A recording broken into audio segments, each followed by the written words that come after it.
오늘 사도행전 6장을 보면 어느 곳이든지 특별히 우리 주 예수 그리스도를 예배하고 함께 모이는 공동체에는 어려움이 있구나, 갈등이 있구나, 때로는 논쟁과 아픔이 있구나라는 것을 알 수 있습니다.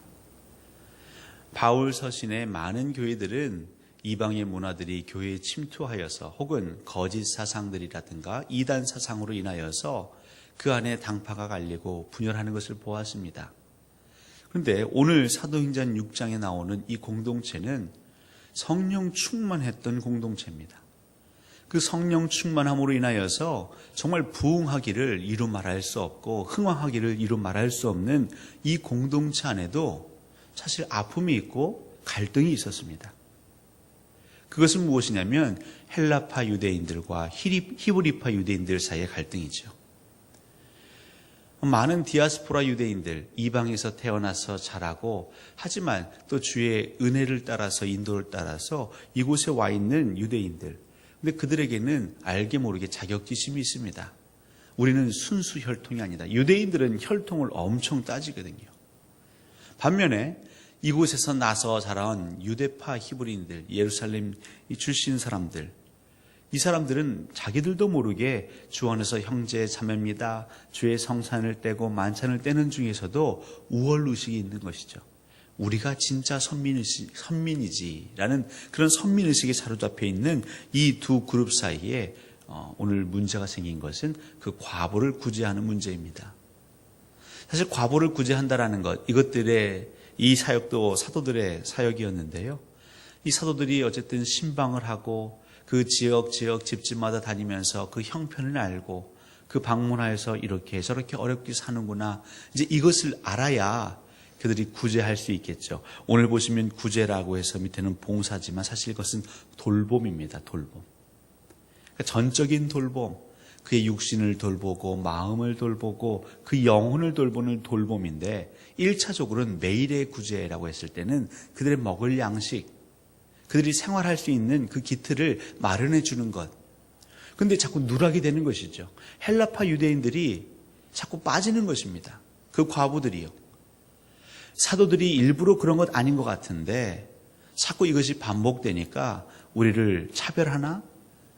우리가 필요 없나?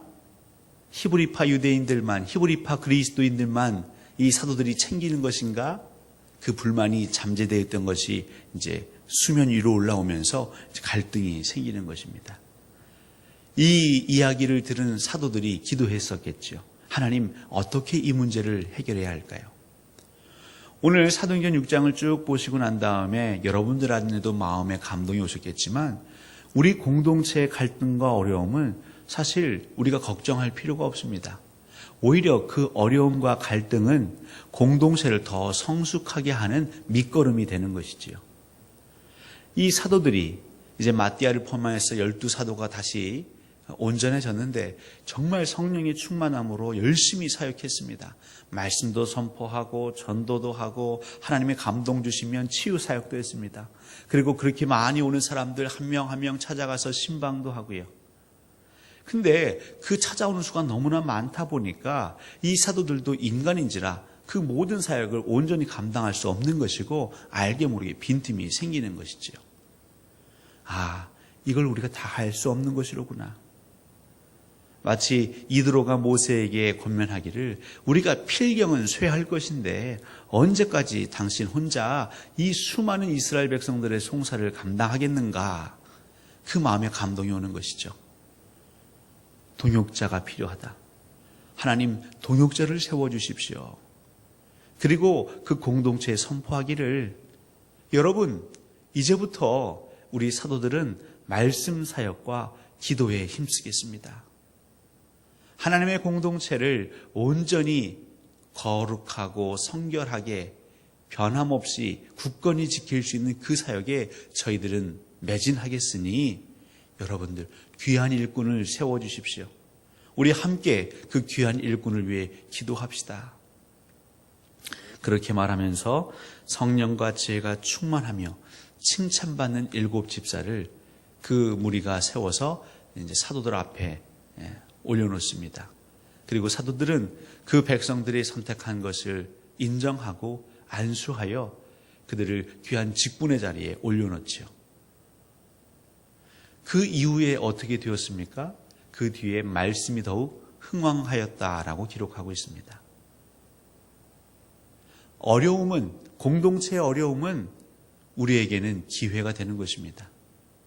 지금까지의 사역을 잘 감당해 왔지만 우리가 또 새로운 새 역사를 맞이하기 위해서 무언가 기도하고 조정하고 무엇보다 하나님이 원하시는 그 사역에 집중할 수 있는 하나의 디딤돌이 되는 것이지요.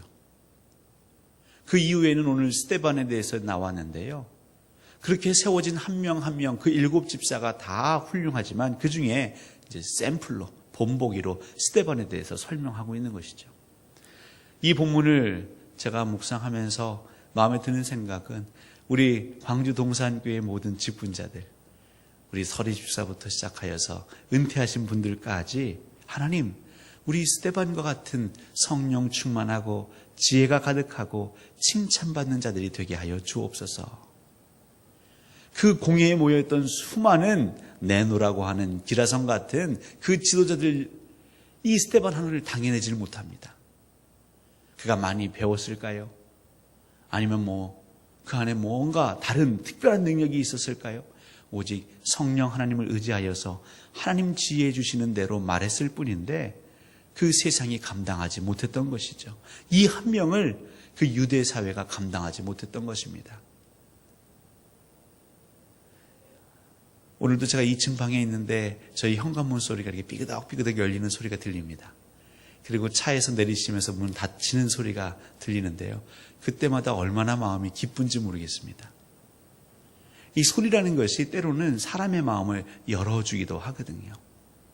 분명한 것은 우리 하나님께서 이 새벽에 광주 동산교회 성전문이 열리고 여러분들이 이 추운 영하의 날씨에서도 그 차문을 닫고 내리는 그 소리, 하나님은 기다리시는 것이죠. 그리고 기뻐하시는 것이죠. 그리고 여러분들이 이곳에 와서 말씀을 붙잡고 하나님의 지혜를 구할 때에 그 지혜가 여러분 안에 임하여서 우리가 서로 맡은 그 자리에서 최선을 다할 때 우리 광주 동산교회를 비롯한 우리가 맡은 그 사역의 자리는 더 풍성해지는 것입니다. 하나님께서는 하나님의 계획을 가지고 계십니다. 우리 사람의 계획으로 상황을 보지 않고 하나님, 제가 이 상황을 하나님의 눈으로 보게 해 주십시오. 우리에게 닥친 이 상황을 제 생각과 제 경험으로 분석하고 판단하지 않게 하시고 철저히 하나님의 뜻에 의하여 바라보고 통찰하게 해 주십시오. 어떤 문제든지 우리가 어떤 각도에서 바라보느냐에 따라 내 마음가짐이 달라지고 대안이, 방안이 달라지게 되는 것이지요. 우리가 어려움을 당하든 환난을 당하든 시험을 당하든 하나님의 입장에 서서 그 문제를 풀어가려고 하다 보면 하나님께서 그 심령을 붙잡아서 하나님의 길로 한 걸음 한 걸음 인도하는 것을 이미 오래전부터 경험하셨을 것입니다. 그런데 그렇지 아니하고 사람의 생각으로 자꾸 그 분쟁에, 그 문제에만 집중하면서 이 문제의 원인이 무엇인가, 누구 잘못인가, 그 자잘못을 따져보자. 그 잘못에 매몰되어 갈 때마다 우리 마음은 조금씩 상하는 것이죠. 누군가에게 책임을 전가시켜야 하고 또 책임을 전가받은 자는 억울하고 항변하고 결국은 논쟁하게 되고, 오늘 본문에서 사도들은 인정했습니다. 그냥 변명하지 않았습니다. 여러분, 우리가 얼마나 바쁜지 아십니까? 이 많은 사람들을 돌보고 또 말씀을 전하고 또 두루 다니면서 전도하고 그러면서 구제까지 하고 여러분들이 이해해 주셔야지 섭섭합니다. 만약에 제자들이 그렇게 항변했다면 그 헬라파, 그 유대인들은, 그리스도인들은, 그 과부들은 그 마음이 더 서운했을 것입니다. 한편 히브리파 사람들은 맞지, 자네들은 예수 믿는다고 하면서 그렇게 은혜를 받았고 하나님의 역사를 경험했으면서 그거 가지고 그 매일의 구제에서 좀 누락됐다고 그걸로 이렇게 큰 문제를 삼는가? 에이, 믿음이 아직도 성숙하지 못한 사람들 같으니라고. 그런 갈등의 여지가 있었겠지요. 그들도 역시 문제를 가지고 씨름했다면 아마 더 큰 분쟁이 있었을 것입니다. 그런데 이 문제가 있자 사도들은 인정합니다. 죄송합니다. 우리의 불찰입니다. 그 매일의 구제에서 빠졌을 때마다 여러분들 얼마나 마음 상심하셨습니까? 또 과부가 아닌 그 헬라파 사람들, 여러분들도 얼마나 그 마음이 무거우셨습니까? 제가 기도하고 또 기도했더니 이대로는 안 될 것 같습니다. 하나님이 지혜를 주시는데 동역자를 세우라고 하십니다. 여러분 함께 기도해 주시고 우리 가운데에 귀한 일꾼들을 세워 갑시다. 우리 광주동산교회가 앞으로 10년, 20년, 30년 우리 주님께서 다시 오실 때까지 이 교회를 든든히 지켜나갈 것인데 그때에는 성령 충만의 은사도 있을 것입니다. 하지만 오늘과 같이 문제와 갈등도 또 올 수 있습니다. 우리가 문제가 오는 것을 두려워하는 것이 아니라 이 문제를 어떻게 잘 해결해 나갈지를 기도하는 공동체가 되어야겠습니다. 마치 부부싸움은 칼로 물베기라고 하지요. 싸움이 없을 수 없습니다. 저는 가끔 언론을 통해서 부부싸움 하지 않는 그 연예인 부부가 있죠. 유명한 부부가 있습니다. 정말 많은 곳에 구제하고 아이들 제3지역에 있는 아프리카 지역에 있는 아이들에게 자기 물질을 막 흘려보내는 부부가 있거든요. 근데 한편으로는 이해가 되지 않더라고요. 어떻게 싸우지 않고 저렇게 살 수 있을까? 아마 제가 부부싸움을 종종 하는 사람이라서 그런지 모르겠지만 하지만 분명한 건 싸우는 게 문제가 아니라요. 싸운 다음에 그냥 잘 풀어가면 되는 것입니다. 그러면 이전보다 더 관계가 돈독해지는 것이죠. 비가 온 뒤에 땅은 더 굳어지는 것입니다. 오늘 사도행전에 나온 이 예수 그리스도의 공동체, 이 갈등과 문제가 있었지만 이 이후에 그것을 은혜로 받아들이고 기도하면서 하나님의 능력을 가지고 풀어갈 때에 더 큰 은혜를 맛보는 것입니다. 그리고 숨겨져 있던 일꾼들, 아마 7 집사를 세우지 않았다면 스데반은 성경이 기록되지 못했을 수도 있을 것입니다. 기독교 역사에 정말 빛도 발하지 못하고 그냥 그렇게 세상을 마감했을지도 모르겠습니다.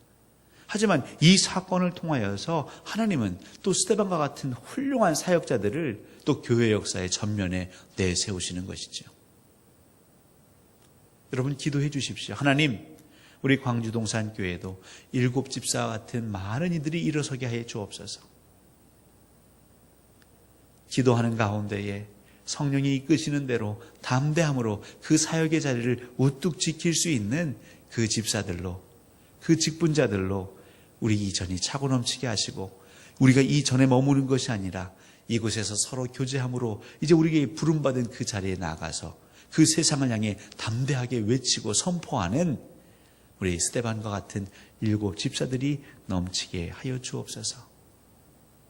여러분들이 귀한 직분자들이십니다. 기도하는 분들이 귀한 직분자들이십니다.